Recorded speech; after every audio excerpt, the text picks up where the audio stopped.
This video is about to get very surgical, so stay with me, all right? Now, I don't know if y'all noticed, but it's been a whole lot of psychological warfare going on between Kendrick Lamar, Drake, and everybody else that's in this whole industry debacle. You see what I'm saying? I think it's much bigger tides and teams than we really understand, right? But the funny thing is, I think one of the most devastating moves that Kendrick Lamar has made, right, was not only booking the stadium tour for Toronto in a stadium that Drake has never sold out, right, but doing it 2 nights in a row. And not only doing it 2 nights in a row, announcing the first date, which was Friday the 12th, on Thursday the 12th, okay, and then later announcing the Friday the 13th date. I don't think that's a coincidence. I don't think that's an accident. I think that's a message being sent from Kendrick Lamar to Drake. Listen, something's going down on the 13th, bro. Now, the major thing about Kendrick Lamar that's got the whole industry under his thumb in the first place is the fact that he's extremely unpredictable. I think the way that Drake is already moving with the propaganda, with the PR system, the million-man PR system that he has going on. You see what I'm saying? They're already trying to discredit the show by saying Kendrick Lamar dropped ticket prices in the nosebleeds from 500 to 200. It's starting early. I'm telling y'all, bro, Drake is ridiculously desperate to do whatever it takes to stop this show or take momentum from the show or take attention away from this show. Because of this, there's no telling the length he is willing to go in order to stop this show from taking place or taking the attention away from it. Kendrick Lamar, being unpredictable, once again is rearing its ugly head in the face of Drake. During the battle, I think the fact that Kendrick Lamar waited 17 days to drop Euphoria was driving Drake insane, which is the reason he dropped Taylor Made and all that. You see what I'm saying? Now, I do think he believed that he could just drop it because he could censor Kendrick Lamar. But I also believe that the reason he wanted to censor Kendrick Lamar in the first place is because he was afraid of what he would do. He can't get a read on him. He doesn't know what's going on. Kendrick's circle is tight. There's no way he can get an upper hand in that battle besides playing the system. I think Drake is starting to realize that all the things that he did to so many people in the industry are coming back to haunt him. I believe he believes that Kendrick is going to try to deliver a headshot, a kill shot in Toronto. Now, some people think Kendrick Lamar is just going to go to Toronto and just perform like it's any other day. I would say you're out of your fucking mind if you think that's the case. The main reason I'm going to say is because y'all don't remember, during this whole battle, Schoolboy Q had a show in Toronto, right? And they saying that Drake was the reason that it didn't go down. That the police didn't want Schoolboy or anybody from TDE performing in Toronto, and they didn't want it to go down. He went on a whole rant on Twitter, and you can't tell me that niggas just forgot about this. You see what I'm saying? I think everybody's coordinated, so you're not going to see guys like Schoolboy Q talking about it. But let's be real, bro. And it doesn't stop there. Sir just came out the other day and said the show that he was supposed to do in Toronto that got canceled, that fans were furious with him about, was actually canceled by Drake.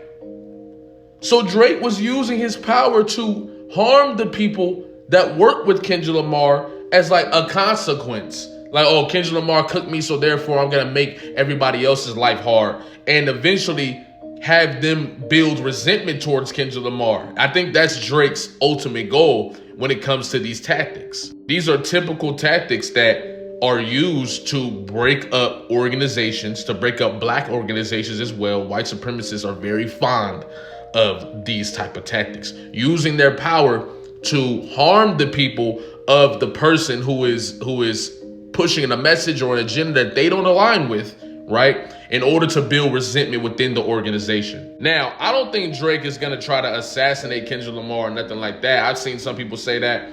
I don't think that's going to take place. I think Drake is going to play this a little more calculated than that. I don't think that outcome works in Drake's favor whatsoever, especially in the after sight. You feel me? I think it's a lot more likely that Drake is going to stage an event to steal the light from the Kendrick Lamar situation, steal the attention. I think he will go as far to embarrass himself. Whatever he has to do, Drake is going to do it, and we've seen it since this battle ended. Now, people are going to call me insensitive. I don't give a fuck. You can call me insensitive. This is how I feel. I'm very suspicious of this shooting that took place at Drake's house during the rap battle. As soon as Not Like Us came out, all of a sudden he has his house getting shot up. Right after that, the battle got to get called off. You see what I'm saying? It really screams to me, right? Mass propaganda. Even on the news outlets, all of that, you are connected with the people you need to be connected to push this type of agenda. I don't fully believe that this took place. Now I want y'all to really think about how much power this had, though, how much it swung things around. Even if it did happen, you see what I'm saying? It can be used as leverage for future situations. I personally don't think it's happened. I think it was a false flag. I also believe that Drake isn't above doing another false flag to aid him in the lawsuit, right? And to use his white supremacy, once again, his assimilation with white supremacy, right? In order to paint a black man as somebody who went to Canada to shoot his house up because of some beef and something that took place. Essentially looking for the situation to spiral out of control. The next thing you know, people start dropping here, and there. People's getting locked up. We all know how this goes. I think Drake is attempting to start something with that here. I also think there are a lot more people involved with not liking Kendrick Lamar's position in the industry. And I think that Drake is probably going to lean towards setting up a situation that creates tension, that takes it beyond the music, that takes it to violence or takes it to incarceration. That's just how I feel. When I study what these white supremacists and media attempts to do to black leaders, if you can't get them with the public perception, right, you will guide them into a corner that either incarcerates them or puts them in a position where they have to react in violence. I think this might be the route that Drake tries to take. I hope it doesn't happen, but we're not talking about being idealistic. You know what I'm saying? Living in an idealistic standpoint. We're talking about reality here. I don't think Drake is above that. Is there a chance that none of this happens? Of course. But if we just looking at it from a hindsight a standpoint where we can look at it from the future, based on what we know about what Drake is willing to do and what the people in power around him are probably willing to do to slow down a black man who has got all this public opinion that they couldn't shut down, okay? I would not be surprised if this was the next step.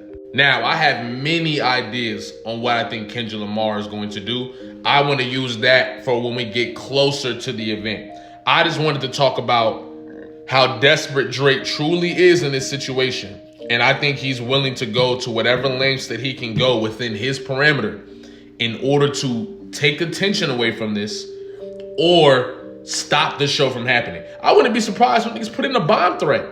Niggas, I wouldn't be surprised. These are the type of people that you're dealing with here when we talk about people who are protecting their business, protecting their brand, right? But not taking accountability for the role that they played in diminishing and destroying their own brand. You see what I'm saying? But that's just how I feel. Just wanted to get that off my chest. If you agree, great. If you disagree, great. We're just going to be able to see what happens. This is all to create discussion and discourse and to use our critical thinking and what we know about this world and media and the way they operate to predict what's going to happen next. This is going to be useful outside of hip hop for the next few years. So even if you're wrong, I would attempt to practice certain things too. It's a you know what I mean? It's a skill. Thank y'all. I appreciate you for watching. Like, comment, and subscribe. Especially if you've been watching and you ain't subscribed yet. What you doing, bruh? You feel me? And if you new here, subscribe. What y'all doing? We finna turn up. It's finna get crazy. I promise. Love y'all. Appreciate y'all. See you soon.